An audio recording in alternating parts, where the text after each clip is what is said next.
Hi everybody, this is Property with Leonard and welcome to another episode. Now on this channel we discuss property, finance and investments. Now please note that none of my videos constitutes as financial advice, but if you are looking for financial advice, please speak to an accredited and registered financial advisor. Now I just read the other day that South Africa remains the most unequal society in the world.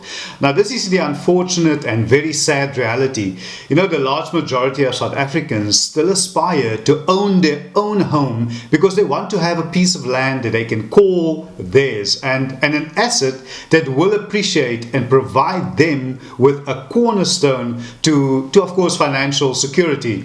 Now that said, purchasing the right property can provide the owner with more than just an asset. The right property can be a true asset that outperforms other financial vehicles and provides a solid return on investment. Now, not every home is considered a true asset. So the question is, and you might ask, is how do you know if your home or your property is a true asset? Well, that is one of the questions that I will be answering in this episode. And just on that point, I would advise you to watch the full episode, the full video, and perhaps rewatch it if need be, to ensure that you fully grasp the message. And let me know in the comment section below if there's anything that you would like to add or maybe share with us that you think it could be of value to all of us. I don't always have all the answers. I don't think anyone has all the answers, but maybe you have a valuable contribution to make, and we would all appreciate that, and I'm sure I'm speaking on behalf of everybody.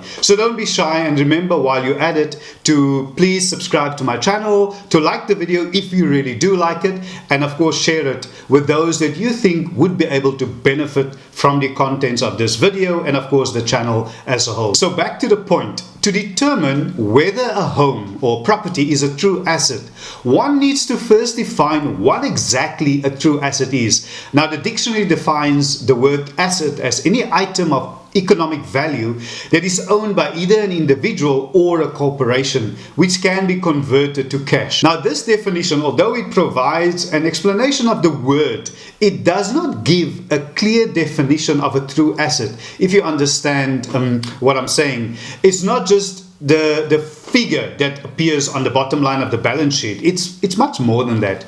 The defining factor that separates an asset from a true asset. A true asset is something that generates an income higher than the expenses it takes to retain it. In order to further explain, let me just give you some more clarity to what is meant. You need to understand that for you as a buyer, a prospective property owner, to evaluate whether your home is a true asset, you will need to determine if the cost to maintain the property, the monthly expenses if that's is less than the income that the property could potentially generate. Now, generally the only way that a property can generate an income would be through letting it out. In this instance, the operational income would be the rental amount less tax. For the property to be a true asset then, this amount should be more, it makes sense, but let me just share that with you, more than the monthly total cost of owning the property, if that makes sense to you. And as I mentioned, talking about rental income, renting out a property comes with its own challenges. And as someone who's been a landlord myself, I can honestly write a book about it. And if you really want me to make a video about that, about renting out a property, the pros and cons from a landlord's perspective, let me know in the comment section below. I have recorded a video before on the pros and cons of buying versus letting, and I'll leave a link to that video in the description below, or you can just click on the banner on top. It will take you to that video, and I would strongly suggest that you go watch that video as well. And as I mentioned earlier, let me know if you'd like me to record a video on the pros and cons of renting or letting out a property from a landlord's perspective. As a landlord, sometimes you are lucky, you are blessed with a good tenant, but sometimes you are not. And even though you limit your risk as a landlord by doing credit checks, etc., there are a lot of variables involved. So like I said, maybe I should make a video, record a video about that in the days to come, but let me know in the comment section below if you would be interested in that. Now, when it comes to a true asset, you always have to weigh up your options, because if managed correctly, the profit made from owning a true asset can be used to save up and purchase, of course, another true asset. A true asset can be the foundation of building wealth. Now, I recorded an episode on how to make money from investing in property here in South Africa, and I'll once again leave a link to that video in the description below, or you can just click on the banner on top. It will take you to that episode.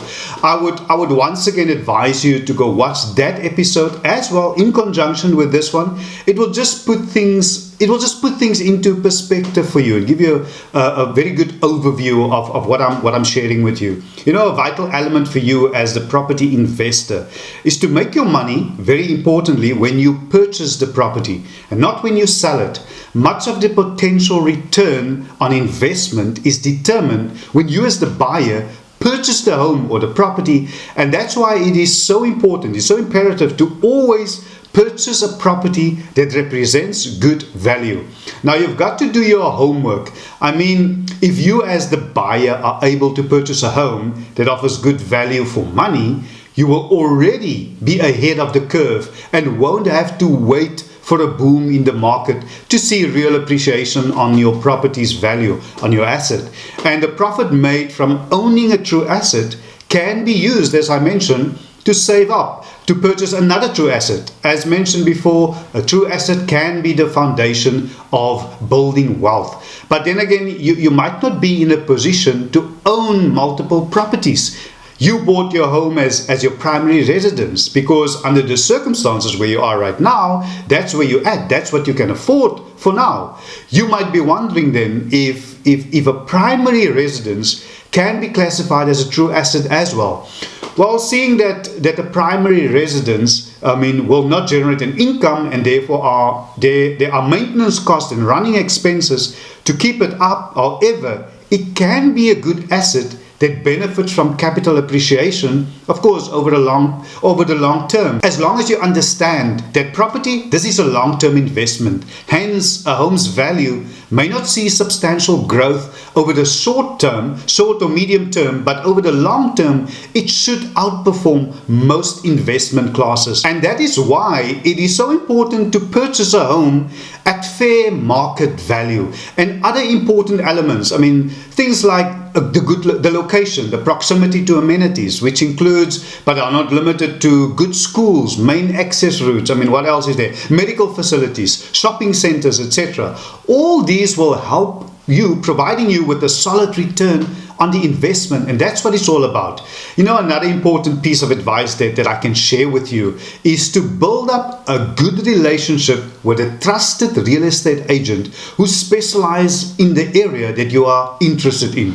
Now, I personally have clients that I've been working with for years. We have a mutually beneficial relationship based on trust and integrity, and that's very important. These clients have bought and sold numerous properties through me. They are the first ones that I actually contact when a bargain comes up, or something that I deem to be a good investment, or put it in brackets, a true asset. So I would advise you to build up a relationship like that with a professional in the area. It is also advisable to read up on property trends, check out different property websites. You, as the potential buyer and the potential investor, doing your own comparisons, you will learn a lot by just being more aware and familiarizing yourself with the market.